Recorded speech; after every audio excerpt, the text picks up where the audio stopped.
This is the One Girl Revolution podcast, a podcast that highlights the stories of world-changing women and girls across the country. We hope that these stories inspire you, but even more so, we hope that these stories help you to see your own value, your purpose, and your power to change the world through your life. Every woman and girl is a One Girl Revolution. On this week's episode of the One Girl Revolution podcast, I had the honor of sitting and speaking with Melissa Skeet, aka SkeetFighter. My sister sent me her Instagram handle a few months ago, and I've been following Melissa's incredible life and work ever since. And I'm so honored to have her on the podcast to share her story and the incredible work she's doing to raise awareness about murdered and missing Indigenous women and murdered and missing Indigenous people or persons. Melissa was born on the Navajo Nation and grew up at the Grand Canyon National Park in Arizona. Melissa graduated from Northern Arizona University and then started her career path in victim assistance. In 2017, Melissa was the victim of domestic violence, where she almost lost her life. Melissa discovered that roller derby was not only a savior for her during this time, but it was the empowering athletes within this sport who brought her back to life. Her love for the outdoors combined with roller skating turned into her passion for trail skating. And now Melissa continues her trail skating and is raising awareness about MMIW and MMIP as she skates across our country. She started in Washington State and is in the Midwest halfway when I spoke to her, and she'll end her journey in a few weeks in Washington, D.C. Melissa, or SkeetFighter, as she goes by on social media, is doing incredible work to raise awareness about such a critical issue in our world. And it is my honor to share her story and her incredible work with all of you. Here's my conversation with the incredible SkeetFighter, Melissa. Melissa, welcome to the One Girl Revolution podcast. Hi, thank you for having me. I'm so excited. I am so excited to have you on to talk about your great trek across the US, and you're doing so much incredible work to raise awareness about the murdered and missing Indigenous peoples, and just you're such an inspiring person. I've loved following you on Instagram, and like I shared before we started recording, my sister actually has been following you for a while, and she had sent me your account and was like, oh my gosh, you have to have Melissa on the podcast to talk about her incredible work. And so I'm really excited to highlight your incredible story and also the incredible work that you're doing. But before we get into the work that you're doing to raise awareness, I would love to rewind and hear a little bit about your own story, your own journey. So could you share a little bit about who you are, where you're from, and your life?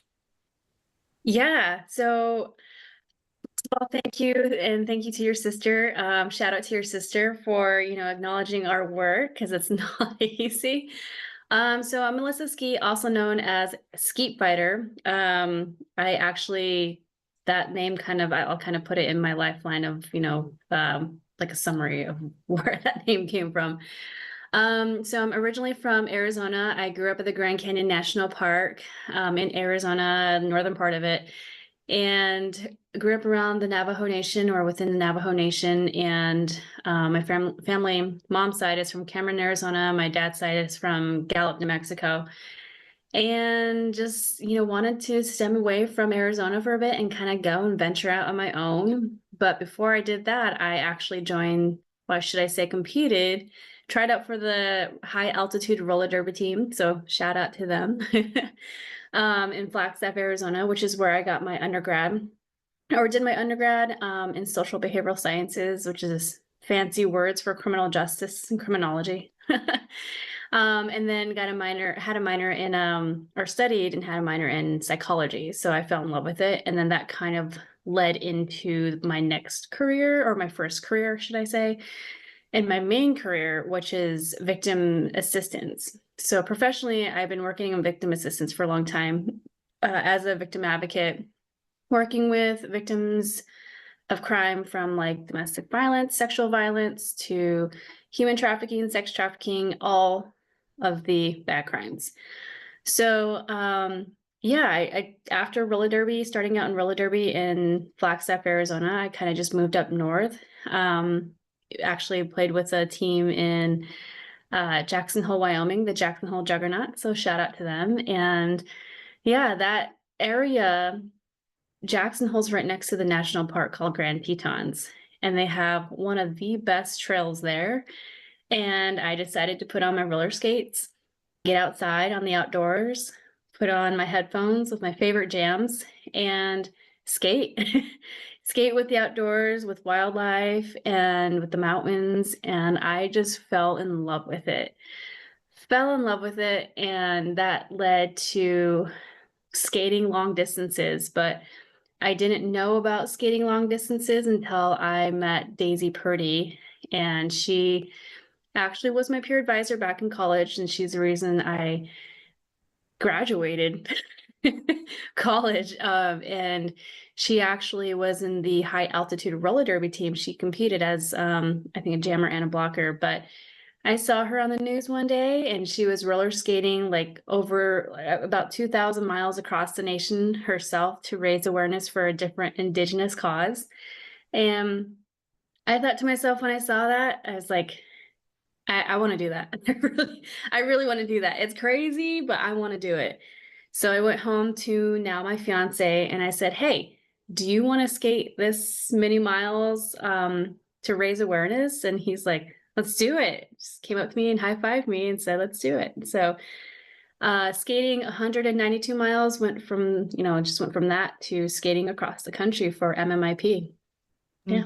That's so incredible. And I love these types of stories, Melissa, where it's like, hey, I just had an idea and I just went for it, because a lot of times we see, and it's great to see other people, right? Like that's why this podcast exists, so that we can hear from stories of women like you, who just went and did it. And hopefully it inspires other people who are listening to say, hey, if Melissa can do it, I can do it. Or maybe we don't do it on such a big scale, but hey, I want to raise awareness for whatever your cause is, whatever you care about, something that is going on in your own community. And, we all have the power to make a difference in the world. And it doesn't always have to be the big, crazy thing. It doesn't have to be a founding a nonprofit organization, for instance, but it also can just be doing what we know and using our talent and our passion to make a difference. And that's what you're doing. It's incredible. Thank you. Yeah. So you have this idea, you guys are like, all right, we're going to do this. Tell me about how you went from that to actually getting out there and doing it. Or did you just put your skates on and just start skating? When I told my fiance, Nate, about it, he was the one who kept me on track, because I wanted to back out so many times, because I'm like, this is crazy. But this is not going to happen. There's no way, no one's really done something like this other than Daisy. But she even talked about, I got on the phone, jumped on the phone with her, and she talked about the struggles and, how she had like her own meltdowns, how she cried. And she's like, it was hard. So I was like, I still want to do it. And Nate was the one that, kept me online, and just in line, and was like, we need to get gear. We need to do this. We need to do that. And that, the push, I don't want to say the push, but it was more of the, Nate's positive push of, we said we're going to do this, and we're going to do this. Let's give it a shot. Let's do it up. This is for a good cause because of what's been happening to, the Indigenous population across the United States, but not just within the United States, but Canada to Mexico to all over, And I thought, this is a big deal. We need to do it. So I stuck with the mission, which was to bring awareness and education to people who had no idea. So when I started to tell people about what we're going to do, so this was going to be, our main goal was to reach 300 miles back in 2021, when we roller skated across the Navajo Nation to bring awareness to MMIP. And the main goal was 300. We reached 192 miles. And the one thing, that was hard about it was not completing through 300, but the one accomplishment that I kept telling myself was, you brought attention and focus and education to people who didn't know, but you also brought in family across the entire Diné as a Navajo Nation, and all those from like Apache, Hopi, Yavapai, those around the surrounding areas, the Supai as well. And they came in and they actually stopped on the side of the road to talk to you, to tell you their story, and to say, thank you. My relative went missing. and what you're doing is, such a good cause because we need to bring it out there. So that kind of put fuel to the fire a bit more to just keep going, even though it hurt so bad. And then after this one main, 192-mile skate, I felt like MMIP was still being silenced. I feel like nobody was really talking about it. So I thought, okay, well, I'm just going to skate across the country. If this is going to try, if that's what it takes to get me to get out there of what I'm doing to bring awareness to the families and their stories. And, one person can literally look at my face as I wear the red handprint on my face. They can look at it and then Google it on their phone within 2 seconds of seeing me. And then it'll bring up resources of MMIP and the stories and the cases that are going on. I'm like, that's all it takes. All it takes. Can you talk about that MMIP for a minute? Because there are so many people out there who might not be aware. And that's why I really wanted to have you on. And, MMIW and MMIP are such important topics to me. And this podcast is a lot about highlighting stories, right? Highlighting the stories of women and girls who are making a difference in the world. But also, I have such a heart for forgotten about populations. And I know that the Native American populations across the US and Canada, like you mentioned, Mexico, there is this epidemic going on with the murdered and missing Indigenous women and murdered and missing Indigenous peoples. And we don't often talk about it. And so that's why it's so important to me to have you on this podcast to highlight what you're doing, to raise more awareness. But can you talk about that for someone who doesn't know about MMIP? What is it and why is it so critical to raise awareness in this way? I mean, it's been going on for centuries. And for people, what I've run into is people who are like, tell me what this is. I don't know what this is. What is that? And I'm like, okay, well, missing and murdered Indigenous persons, I'm not going to kind of grab a bunch of, history, like centuries of history and try to put it in one sentence. If I just give them a brief synopsis of what is going on and what I'm doing, they can just easily go back home and check themselves on their phones or even on their computer, whatever. And it's the simple letting them know, like, MMIW is a grassroots movement that started, and it was from, formed in Canada all the way down to the United States, but took over all of what we call Turtle Island. And that's Canada, United States to Mexico. And when a documentary was created out of the 192-mile skate a few years ago, we didn't realize that it would go global. So a lot of folks from all over the world had reached out, from like New Zealand to Australia, who were like, this is happening here too, but nobody talked about it. It's just like how it is there. We have these cases that don't go anywhere. We have Indigenous people here who are not being heard, and it's been silenced. And we also went through colonization too. For me to hear that and for me to understand, I was learning something too, where I was learning about other countries who had similar stories as we do. So that in itself, for the grassroots movement to be so powerful and to spread across the entire globe is just astonishing. And when I talk to people and talk to folks and try to give them a bit of, awareness of it, some people will look at me like, that's not really happening. Why are you doing this? It's kind of crazy. Other people are like, I heard about that. When they say I've heard of it, I'm like, great, let's talk more. And it's a simple, I saw this on Netflix, or I saw this on, I watched True Detective, I watched Alaska Daily, or I saw Wind River. I've been hearing a lot of people saying Wind River is what opened up my eyes to understand MMIP exists now. I'm like, it's been existing since the first colonizer, since the first person who came onto the native Indigenous land and decided to take a young Indigenous woman for themselves brutally, and sorry, this is a disclaimer, but we're going to talk a little bit about sexual assault. But sexually assault a young Native woman and then pregnate her. And then after the child born, they kill her. So this is one story out of thousands. And Killers of the Flower Moon is a movie that grew attention with Lily Gladstone and what she did to bring a character out of of one story that had been happening out of thousands of Indigenous people back then. So all of these stories are coming out about the history, and people don't understand, like, wow, that happened in our history. I'm like, yeah, it's not being taught in schools or in public schools. That's the disturbing part about it. And some folks don't want to listen to or try to understand that this is what had been happening for centuries, for thousands and thousands of years to the Indigenous people. And when they see someone like myself getting out there to try to bring more awareness about it, they're like, no, that, some don't want to believe it. Some ignore it. Some will, look at me in disgust.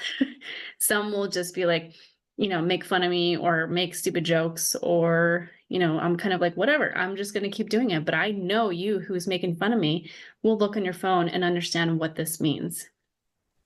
It's so important to raise awareness. And I love that you brought up the different films that have come out, Killers of the Flower Moon, and some of these shows. I can't wait to watch Wind River because I haven't seen that one. But I have seen Alaska Daily, and it's elevating this conversation. And I know also multiple people in Hollywood. Lily Gladstone is a beautiful example of it, where she used her platform, or has used her platform, to continue the conversation.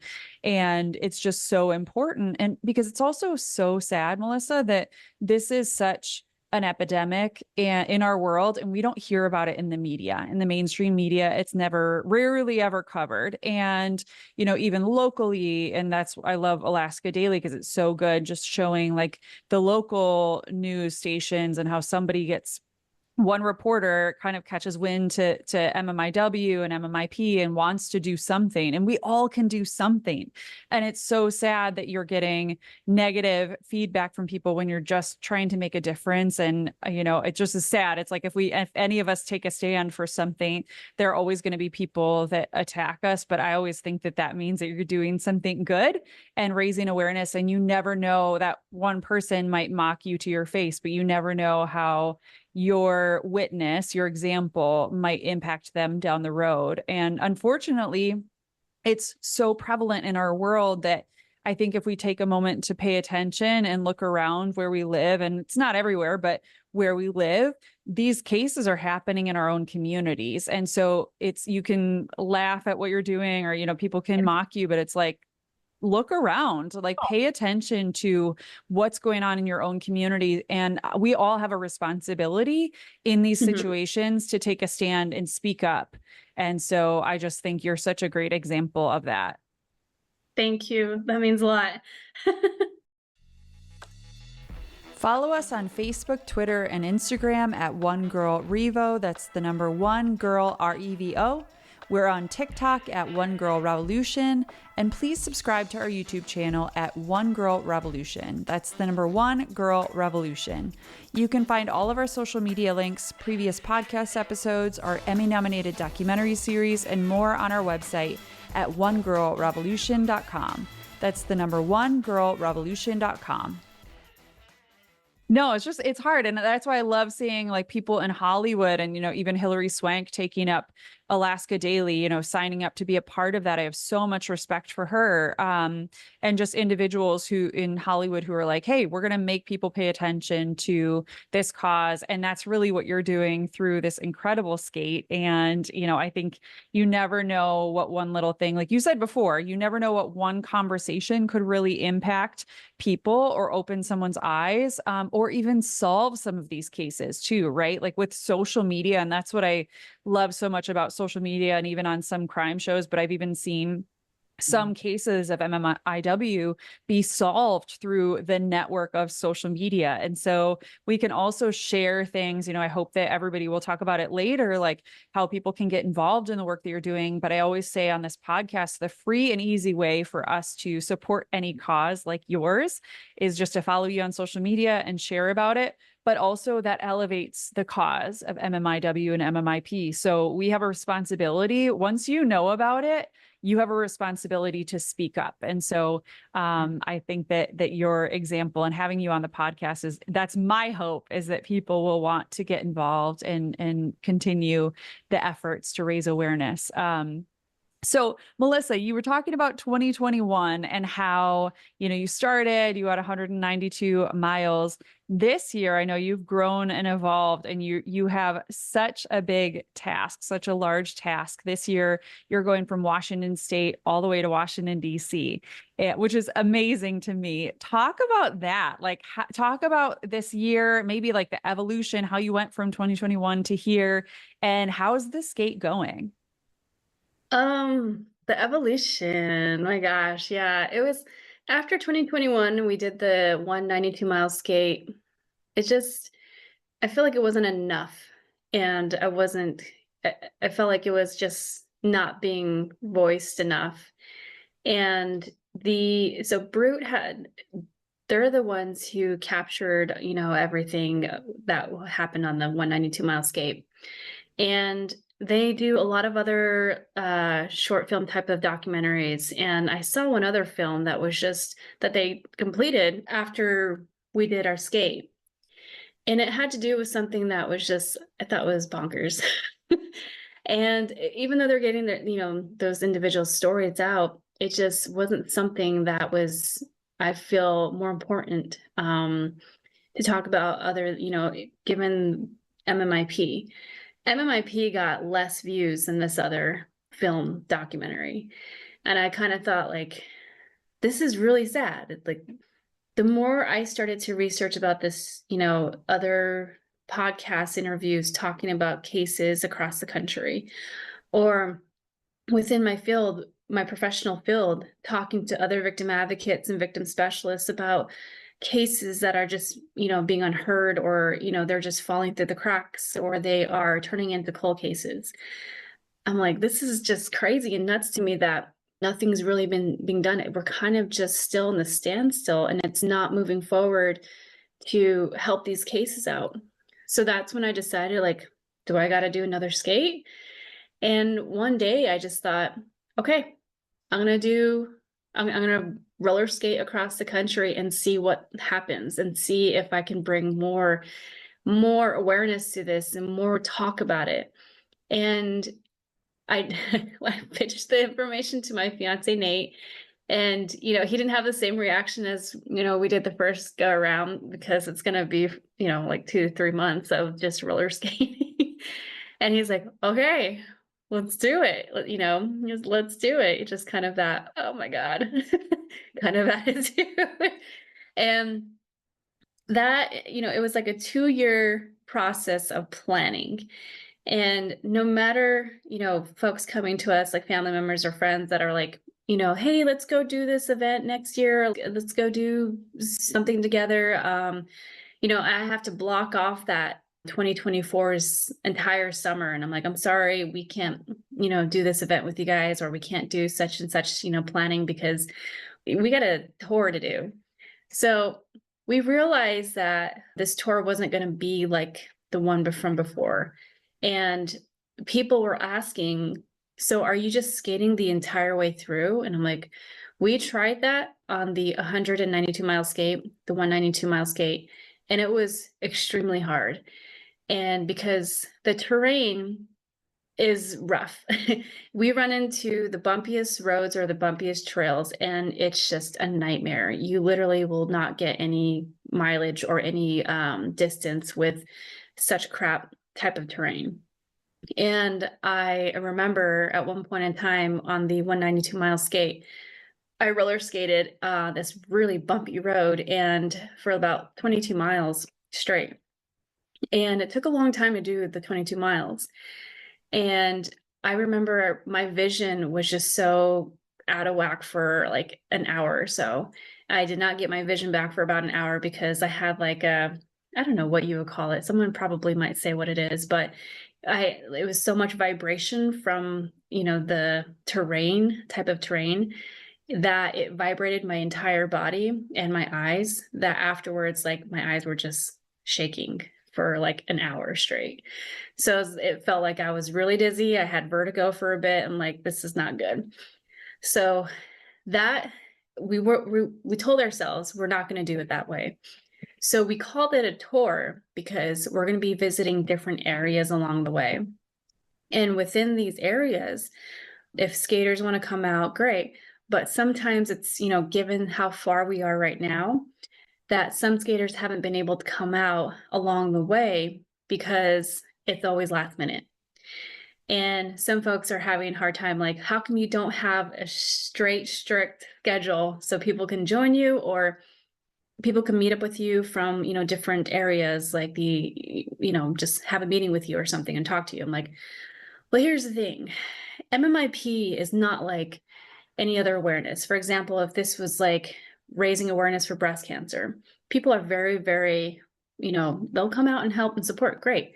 MMIP is something that is a lot of folks do not like across the country. And you know, a lot of groups across the country, I'm going to say it out loud because I am usually transparent. It's the racist groups that don't like this. And they definitely will do what they can to try to stop us. So that's why I don't post our exact location publicly, because for safety purposes for our team, but also for, when I say team, it's just my fiance and I and our 2 dogs. And, you know, other folks who come out, if they decide to come out and skate, then, you know, safety for them too. So again, that, but also the weather. The weather has been probably the hardest here. We've run into massive thunderstorms to the point where it demolished our tent at one point. Our Malamute, his name is Nanook. He has high anxiety. So this is the first time he's ever done something like this. So he's been keeping us up at night at times. He's a big attention whore dog. He needs all the attention. But lately, since we are right now in the Midwest and we are getting annihilated by this humidity, we camped one night and it was horrible. We could not sleep the entire night. Our Malamute, of course, kept us up the entire night because he just could not sleep whatsoever because he was just so hot. And then after that day, we woke up around, I think like 7 or 6, I don't remember. And it was just excruciating. It was so hot. We felt the humidity. We take like 2 steps and we're just drenched in sweat. And so we decided after that, like, okay, this is gonna be hard. And our poor Malamute was like trying to go over and crawl under some sort of shade, and he still wasn't getting cold. So he wasn't cooling down. So we're like, we got to just put him in the truck, turn on the truck. That's all we have is our vehicle, our truck F-150. It's my fiance's vehicle, and it's basically on its last leg. And it's been doing so well so far. So we put him in the truck, put on the AC, and while we pack up everything, next thing you know, we're like, okay, now we haven't eaten food. Like, we haven't thought about ourselves. Like, we got to go eat food. We try to quickly grab food. After that, it's already almost noon, or even after. We're like, we got to figure out a skating spot. And like, literally, people are kind of like, how come you guys don't pre-plan? I'm like, well, that would be nice. But a lot of these areas that have the trails or even the roads, it can be deceiving online. Like, I can look up paved trails. I'm like, okay, there's a paved trail. I go there and it's complete dirt. And then other areas, I'm like, oh my God, this looks like a nice road, complete dirt. Or it'll even like be a nice paved road for like 5 seconds. And then all of a sudden it's dirt. So I'm like, this is not great. So we've had some friends try to pinpoint different trails and all that stuff.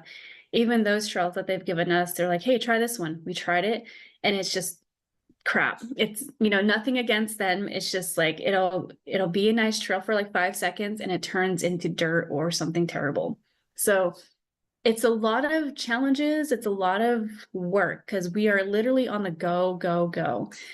And my fiance, even though he's, you know, one person, it's like, just because I'm skating, that tells everybody that I'm doing a lot. But he is doing a ton of behind the scenes work, from finding trails, finding a place to eat, helping our dogs stay sane, like blasting our truck with AC so they stay cool. Finding food for us, or even getting all of my nutritional stuff prepared, all of these different things. And he just gets exhausted. At the end of the day, we sometimes won't finish up the day until like 10 o'clock at night.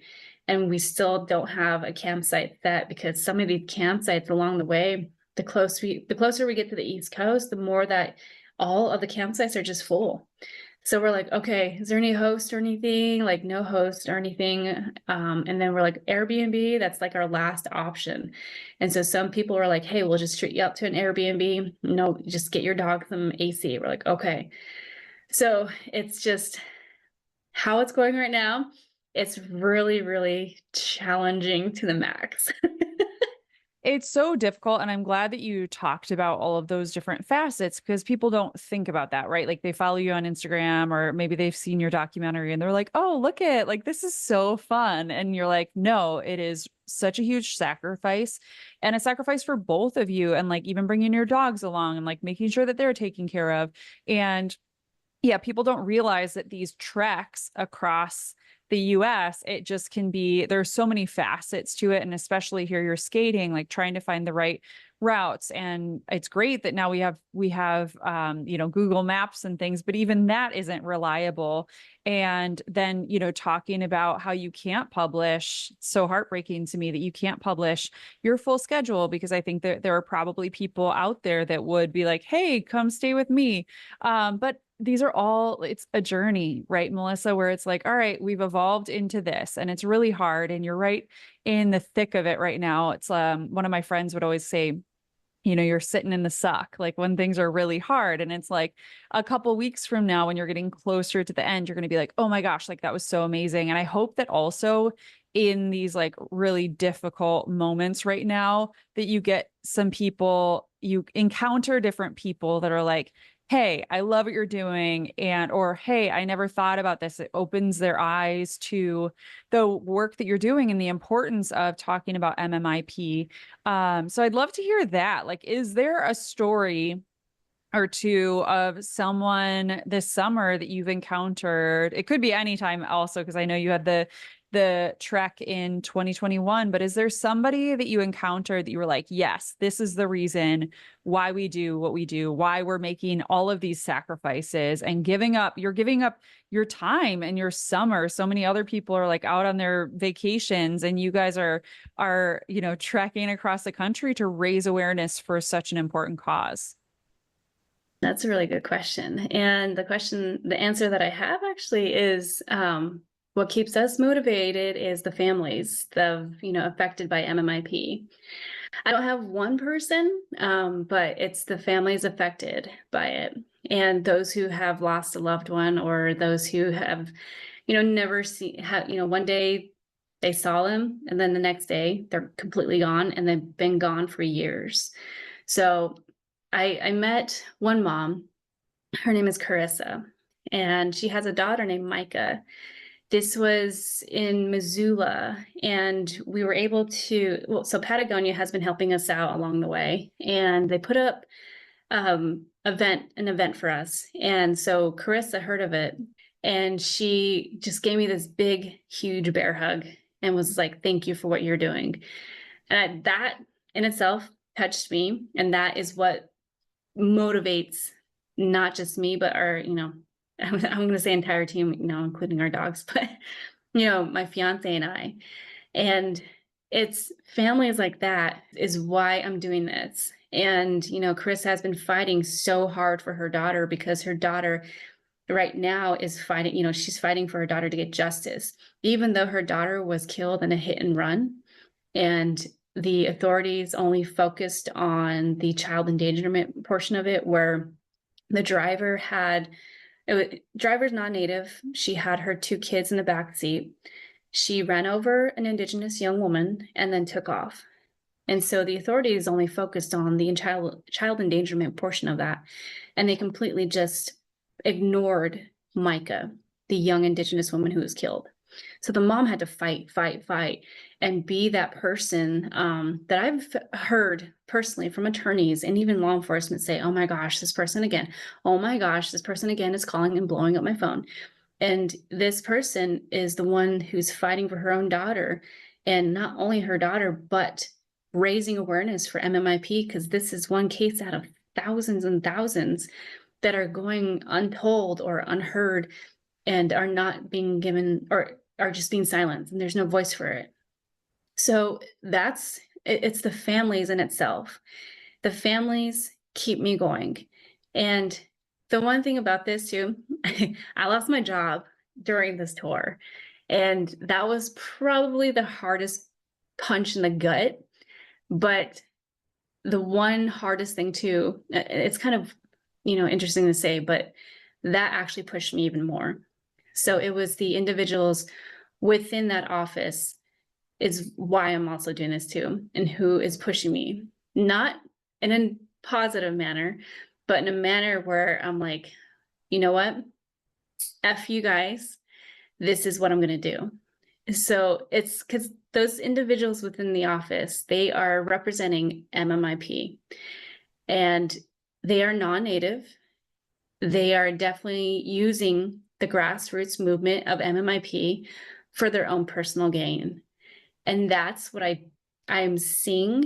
That is one huge, disgusting, like, thing that I've been seeing within the grassroots movement, of how a lot of non-natives are using this grassroots movement for their own personal gain, to give them either more votes or to make them look good, when they have no knowledge about, the Indigenous population, their culture, or have any respect for their culture. And the last thing that my boss told me at that job was, the Indigenous beliefs is like how the Bible sees and perceives gay people, is that they'll go to hell. So I will never forget that quote from her. And till this day, it pushes me even further, and it pushes me even more, because folks like that need to get out of that kind of office and do not represent MMIP. So that pushes me even more to fight for these families, to be like, I got you. I will do whatever I can to bring awareness, to give you a voice, to make sure that you are being heard, because this is, excuse my language, bullshit. That folks like this say they'll help you, and they're just full of crap.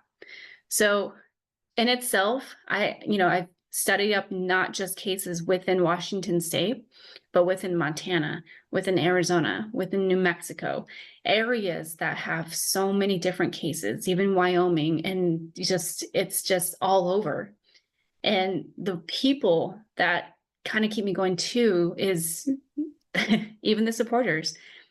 Their words of wisdom is what boosts our energy and gives us more fuel, because sometimes it's like you're by yourself on this road, and it's probably my favorite thing. You're by yourself on this road. It's you, the road, the wildlife, the sun, the wind, everything. And you feel so free, but you feel so alone in the moment that you're like, is anybody watching this? Is anybody caring to watch this? So then when you post it on social media of what you did that day, they're like, oh my gosh, Melissa, that is so amazing. Thank you for what you're doing. You're bringing a voice. You're doing this. You're so strong. I'm like, thank you. Thank you. So that is another thing that keeps pushing and, allow me to just move forward and to continue on. But overall, it's the families and, their voices for their loved one that went missing, or they never were able to talk to them before they left. And it's just all of the struggles. I might start crying. This is where I get emotional. But all of their struggles, everything they go through, it doesn't even match up to anything I go through. Because I can be so exhausted. I can be so tired. And they weren't able to hear their family member's voice, and the exhaustion to where they stay up all night waiting for their loved one to call on the phone, and they never hear from them, to constantly getting the runaround from the criminal justice system and just being let down one time after the next. And that's so disheartening. And it's so hard to see them go through that. That everything, all the exhaustion that I feel doesn't even add up to what they're feeling. And that's what I always say to folks is like, I am suffering right now. I am so exhausted. I am just beat. And at times I'm just like, why the hell am I doing this? And I remind myself, this is why. These families are fighting and fighting, and so are you. So keep fighting for them. So, yeah. You keep fighting, and you are such a fighter. And, it's interesting that you shared that all, because I was thinking about when you were talking about when you're skating and you feel so alone. I just was envisioning these family members, or, these mothers who are waiting for their baby to come home, or waiting just for closure, because there are so many cases that go unsolved, or, cold cases, and they're just waiting, or maybe they're fighting for justice and it's not getting resolved. And I just see you as the embodiment to them, that you're carrying the weight of the world that they carry on their shoulders. You're carrying that on this journey. And I'm so touched by it. I'm so inspired by you, Melissa. And I know that everybody who's listening, they're going to be like, oh my gosh, I need to do something, because we all can do something, right? Maybe we're not supposed to start. Maybe we're not a skater and we can't, skate across the country, but I'm a firm believer that there are no coincidences. And so I think people that are listening to this episode, there's a reason. And there's a reason why you've gone through these difficulties, and even losing your job. Maybe it's giving you clarity or fight, more of that fuel for your fire to just continue this fight, continue this journey. And I can't wait to see where this journey goes from here, because I think that it's so important what you're doing. And, I know it's going to be a difficult next couple of weeks, and it'll also be a lot of discernment and thought for you after this journey closes, to figure out what your next steps are. Watch our Emmy-nominated documentary series featuring The Girl Inside and In Tandem on our website or on our YouTube channel today. Check out onegirlrevolution.com. That's the number onegirlrevolution.com today. And please subscribe to our YouTube channel for our documentaries, videos, and podcast episodes. Talk to me. I know so you're in the Midwest right now, and you're ending in Washington, D.C. in October. Can you tell me about like the next couple of weeks, whatever you feel like you can share, and, how is this gonna wrap up for you? Yeah, I mean, we are actually halfway through, and I can't even believe we're saying that. But we're wrapping up in DC, but let's see, the last 2 weeks, we're going to share publicly, because, we kind of have a set schedule, and we have areas that are more secure to kind of just put the information out there where we're going to be. And we want it to be a celebration with people. And anybody who doesn't want to celebrate with us, please do not show up. And, because it's very daring, and it is a little scary for us to share publicly of what we're going to be doing for the last 2 weeks. But the second to last week, we will be in Pennsylvania. So we will be skating around I think it's it's a trail around Pittsburgh. And we'll be skating from there all the way to DC, depending on how the trail is and how the terrain is. And then once we hit up DC, we're actually going to be there for an entire week. It's going to be the first week of October that we'll be there. And my goal was actually to talk to Secretary Deb Haaland, and because she leads a huge new unit, it's the Missing and Murdered Unit. And that was my goal, was to try to touch base with her and be like, hey, this is what I'm doing. Because I actually ran into her in Yellowstone National Park when I used to work there. And she was at one of our all-employee meetings, and I was like, hey, hi. I said hi in Navajo, Yate. And she's like, oh my God, Yate. And, we were talking to each other. And I was like, I roller skate and I'm going to roller. It's kind of like word vomit. I was like, I'm roller skating, across the country to bring awareness to MMIP. She's like, I've heard of you. So that was actually something very special, but I don't know if she's been following along of what we're doing. So that's my goal, is to pass this on to folks like herself, not just her, but to celebrities, to people who out there make a difference. Kaylee Reeves she's a Emmy nominated actress. She was on True Detective with Jodie Foster recently, and world champion boxer, professional boxer. And she has been promoting and helping us out with getting this out there, because if it's anything, she is one individual who advocates for the families affected by MMIP. And so her and I have been talking back and forth. She'll even text me and say, how are you doing? I'm like, I'm dying today, but I'm still here. And, trying to get it out to as much folks as possible. And that's what I try to advocate for, is, the families, because this is big. The one thing that our our goal was to talk to different tribal members and different tribes across the nation.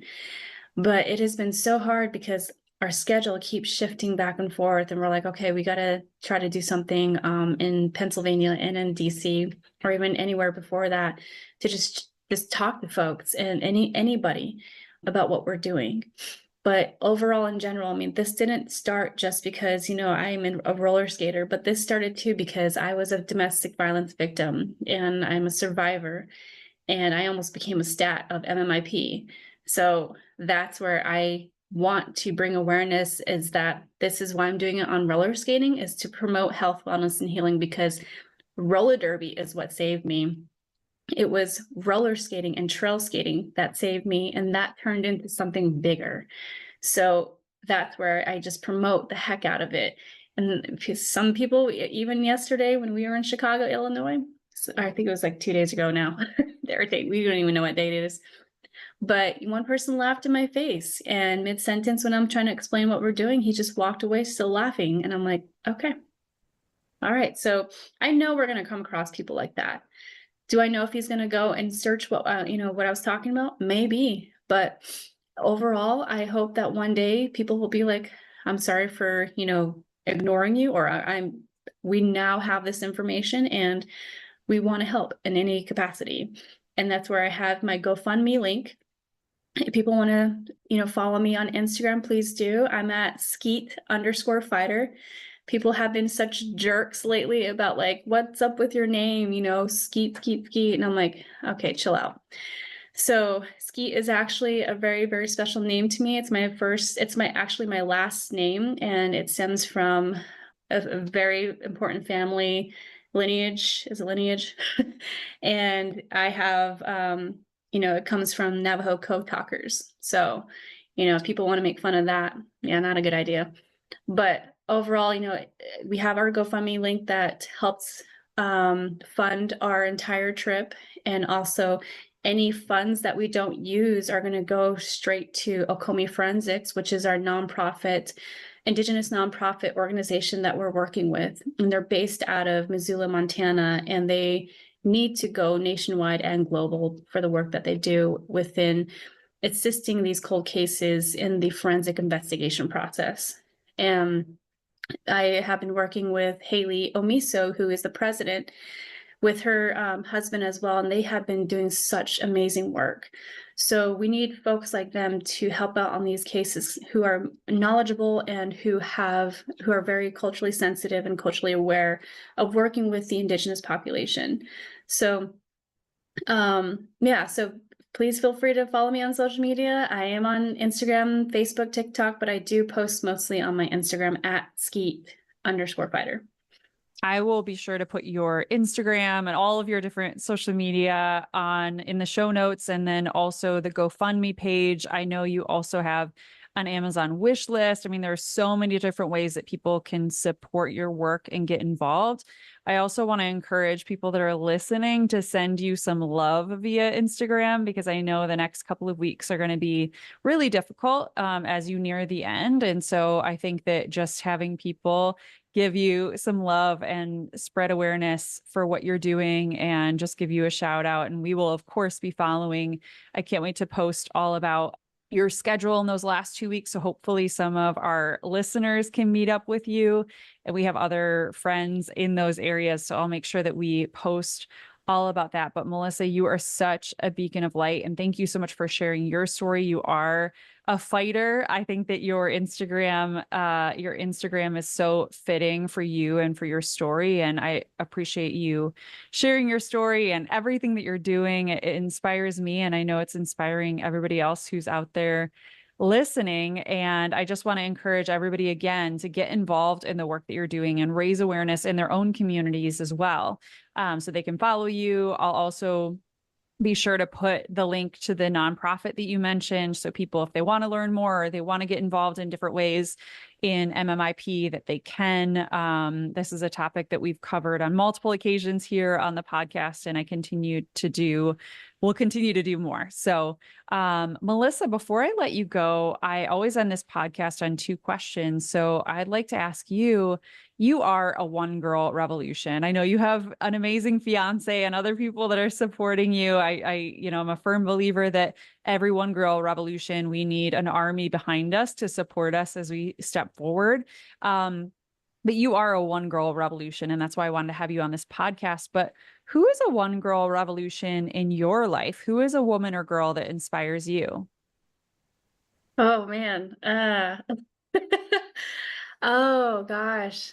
Honestly, I don't have one on it. It's all the Indigenous moms fighting out there for their families and fighting for their loved ones that they no longer have in their life. Because they are the ones who have been fighting up against, a big, huge giant. And that giant includes the criminal justice system to the law enforcement officers, to the attorneys, to things that most people don't want to fight against. And they'll do whatever they can to fight for their family and their loved one, no matter how much they feel as if they're being let down, or how they feel, some people think they're going crazy. And I even made a post about this on my Instagram where yeah, I'm crazy. I'm the one doing something this crazy, and crazy is awesome. Crazy is what gets things done. Crazy is, the badasses here in this world. And those are the individuals that I look up to. And it's the moms working their butts off, the families, the aunties, the grandmothers working their butts off and doing something so daring that no other person can do, because they are trying to find justice for their loved one. Women are so resilient, and I love that. Like all of those women fighting for justice are such examples, such beacons of light to each of us, and they are one girl revolutions. Melissa, so last question for you that I always end this podcast on is, if you could leave women and girls around the world with one message, what would it be? Do crazy shit. Sometimes they lead you to the most extreme and awesome things in life. If it was easy, everybody could do it. There's that saying, and it's true. This is really hard what I'm doing, but it's something that, has opened up my own eyes and made us, my team and I, stronger, and not just physically, but mentally and emotionally and spiritually. And I can't believe how far we've gotten this far. But to all those who are just feel as if they have nothing in life, you do. You have so much in your life, and you're so much stronger than you think you are. And just use that strength on what you love to do and your passion. And don't let anybody tell you can't do it, because that should just put fuel to the fire. And you can do anything you put and set your mind to. Well, you are doing it, Melissa, and you're such an example of all of that. And I can't wait to continue to follow everything that you're doing and stay in touch with you. But thank you so much for being on the One Girl Revolution podcast. And thank you for all the incredible work that you're doing. Thank you. Thank you for having me. For more from One Girl Revolution, to listen to all of our podcast episodes, watch our Emmy-nominated documentary series, follow us on social media, donate to our nonprofit organization, and more, please visit onegirlrevolution.com. That's the number onegirlrevolution.com.